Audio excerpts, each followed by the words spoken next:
Hi everyone, thank you for joining us today in this video where we're going to be reacting to Dave Chappelle.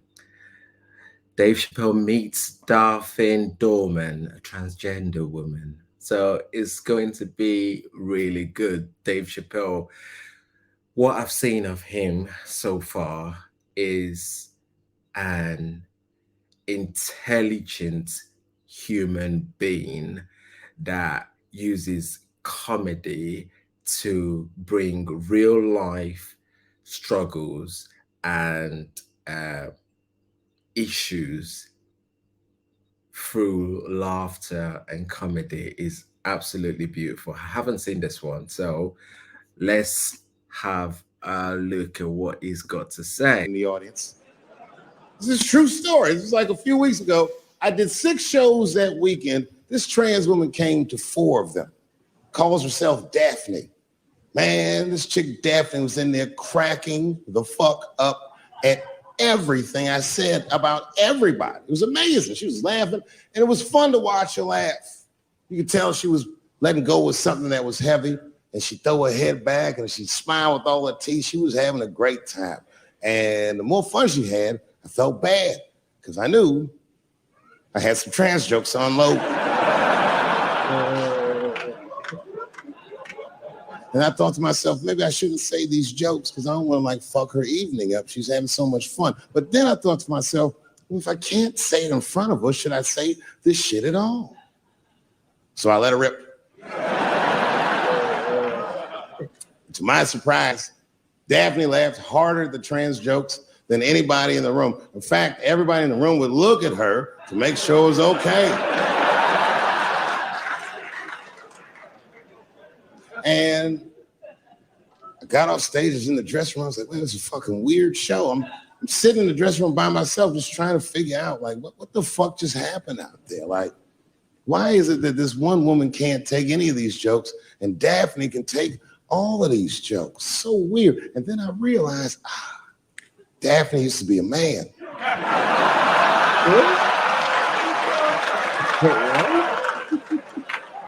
So now I go out of the dressing room and like you can see like all the staff was there like cleaning the club up. The audience had gone.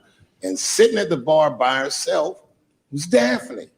And she's like, hey, Dave, come join me for a drink. And I don't want her to think that I'm transphobic or nothing. So I'm like, fuck, I guess I could have at least a drink.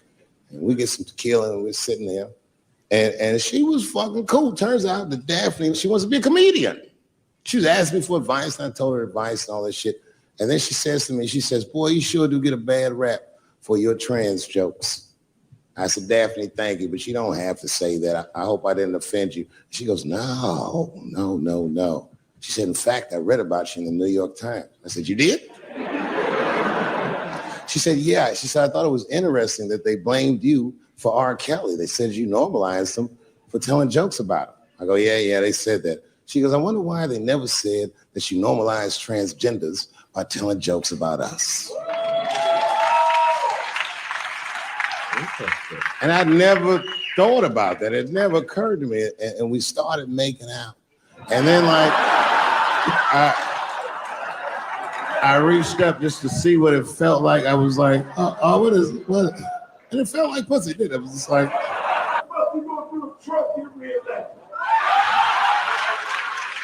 what am I going to do if Trump gets reelected? Probably get a significant tax break.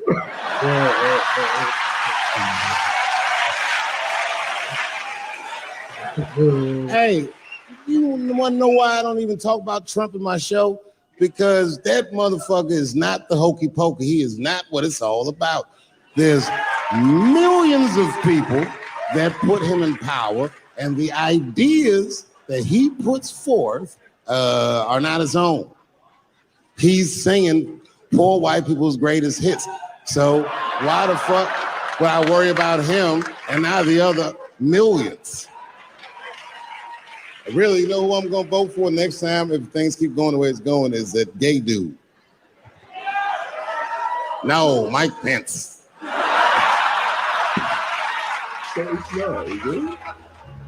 Now, this is the same club, the Punchline. This is 15 years ago, and I had just gotten back from my infamous South Africa trip. And I came to the Punchline just to cheer myself up. It's a safe place where I could tell some jokes. And I find out that this comedian I know, Chris Tucker, who's in all those Rush Hour movies, I find out that Chris is in San Francisco too, at some charity event. So I call him, I'm like, yo, I just saw you at some charity event. I said, I'm doing a show at the Punchline. Why don't you come by the club after your event? He's like, cool, Dave. I thought you was dead, nigga. I'll come by.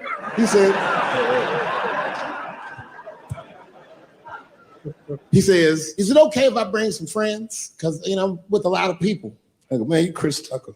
You can bring whoever the fuck you want. And then I show up to the club late that night.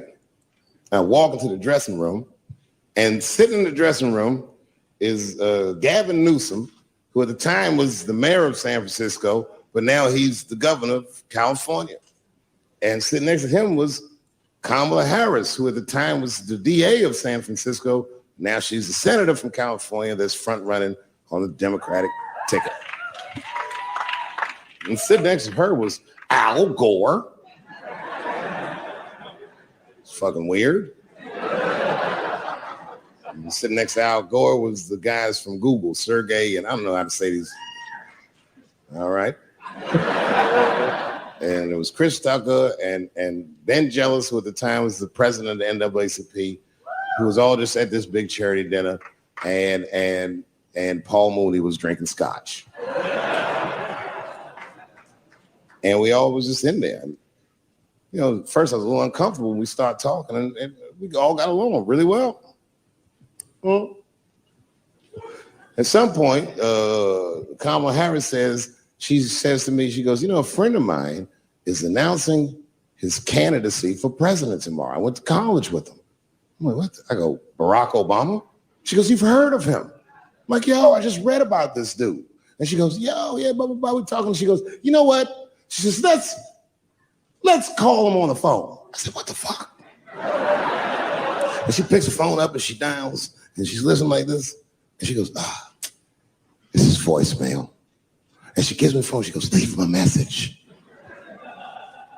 You know, I didn't know what to say. I just said what you say to any black dude that's running for president. You know, stay low, running a zigzag pattern, this kind of shit.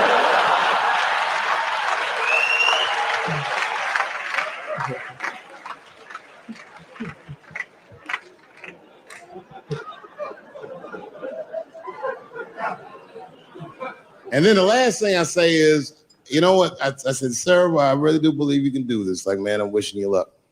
Now, next day I wake up and go for coffee at a place called the Embarcadero. It's like an eatery by the sea in San Francisco.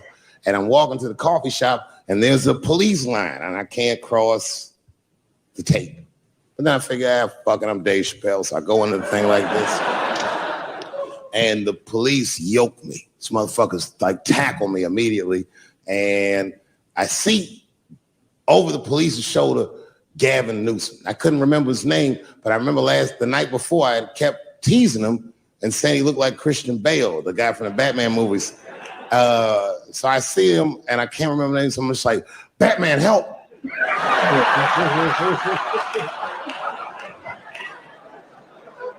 And he stops, he's like, Dave? And then the police see that the mayor knows me, so they all like, oh, sorry about that. And he's like, hey, back up, everybody. And he just picks me up. He's like, I'm really sorry about that. I'm like, I'm fine, don't worry about it. And he's like, listen, I'm here with Prince. Would you like to meet him? I'm like, I know Prince. That's my nigga. And we go around the corner, and it was Prince Charles, the Prince of England. I didn't know the protocol of meeting royalty. You're not supposed to touch him. I dapped him up like a nigga. My nigga. Wow. Just hugging him and shit like this, dapping him up. And that nigga was cool too. That's really fucking weird. And then I was just out there in the upside down, not having no TV show, trying to figure life out. And the election was going on in the background. And this guy, Barack Obama, was picking up steam. This motherfucker was killing it. And I had a chance to go to the last debate on the Democratic ticket, and I went. It's me and Chris Tucker sitting in Myrtle Beach, South Carolina. It's the last three candidates. It was Barack Obama, John Edwards, and Hillary Clinton. Now, Obama's a lot taller than Edwards and Clinton, and he had the center podium. And at one point, They're all on stage and they start fussing, and Obama goes, look, none of us are perfect, like this. His hands was like this, and there was light shining behind his head, and the other two candidates was looking up at the nigga, and I was sitting in the audience like, this nigga looks like Jesus.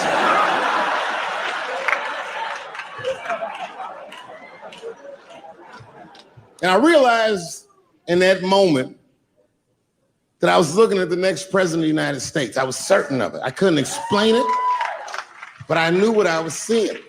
And I got really excited. And I'm not that kind of guy. I said, I gotta meet this motherfucker. So I stayed. They were all on stage doing interviews, and I just waited. I was waiting and waiting. And then John Edwards was done with his interviews first, because everybody knew he wasn't gonna win.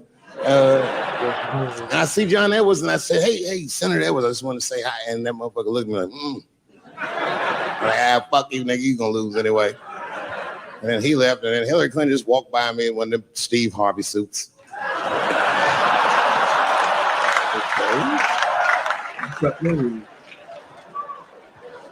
But Obama was taking forever. Everybody wanted to talk to him. When I knew the media saw exactly what I saw, there was no question about it. That was the guy. I waited and I waited. And finally, must have been over an hour and a half. He finishes his last interview. He's like, well, thank you very much. Good talking to you. And he turns around and we make eye contact. He sees me. And when he sees me, he looks over, he goes, Dave Chappelle. And Obama did me the same way I did Prince Charles. He tapped me out, and he like bro hugged me, and he pulled me in, and I'll never forget this. He said in my ear, I got your message. Thank you very much, New York City.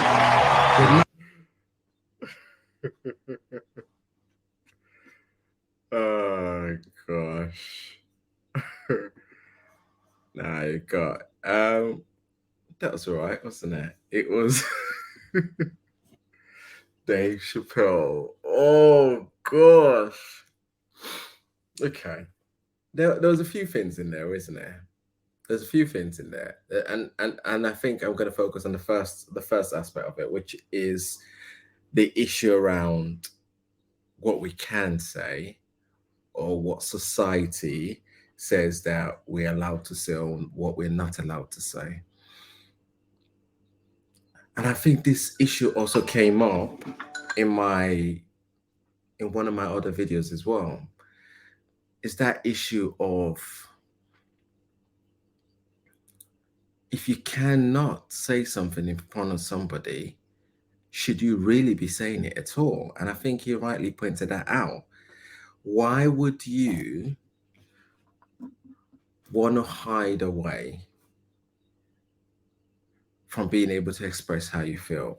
We need to take into account that people have feelings, and we need to be tactile when we're using certain words, because the last thing you want to do is miscommunicate your point. The jokes that he tells around transgender, which he was saying over there, he's done worse, from my understanding, around Black people, white people, people of women, men. That's what comedians do, right? It's their job is to push the line while trying to make a point. You've got intelligent comedians that are able to really do that well, and then you've got some jokes that are just not funny, and you just don't really get the point. Somebody messing around, jumping around on stage, and you're like, okay, and that it's funny how when people don't understand each other, they can become distant. So for example, if this issue around trans rights or women's rights or men's right, whichever one it is, if they're left in isolation and the only people that are allowed to talk about it are the only people that are within that network what happens then is that you've got different groups and different communities that are ultimately going to be seeing the other parties as an opposition and an enemy that needs to be conquered, which is not what we're there for. What we're there for is to be able to share our views so that the next person over here understands it. This is what I stand for. I stand for A, B, C, D, and this is why I stand for this. Oh, now I understand what it is. Okay, this is what I stand for. Communication is so key. The problem is we don't use it enough, because if we did, or if we do, I think a lot of the issues that we've got in modern day society, a lot of that will be handled a lot differently. The point I'm making is we need to talk more, we need to do better. And there is always room for improvement in every aspect of our lives. All right, I'm going to leave it there for now. Please share your comment in the section below. If you've got any views that are different to mine, by all means, let's get the communication going. I want to say thank you to everybody that's joined the community so far. Community seems to be growing. Let's keep the growth going. If you like what we're all about, if you like what we're all about, please like, subscribe, and leave a comment in the section below if there's any sort of comedy or movies that you would like me to react to. I'm sure there's a lot of them that I haven't actually seen. I will be happy to do that as quickly as I can. Until next time, you make sure you look after yourself. It's been Kings. Peace.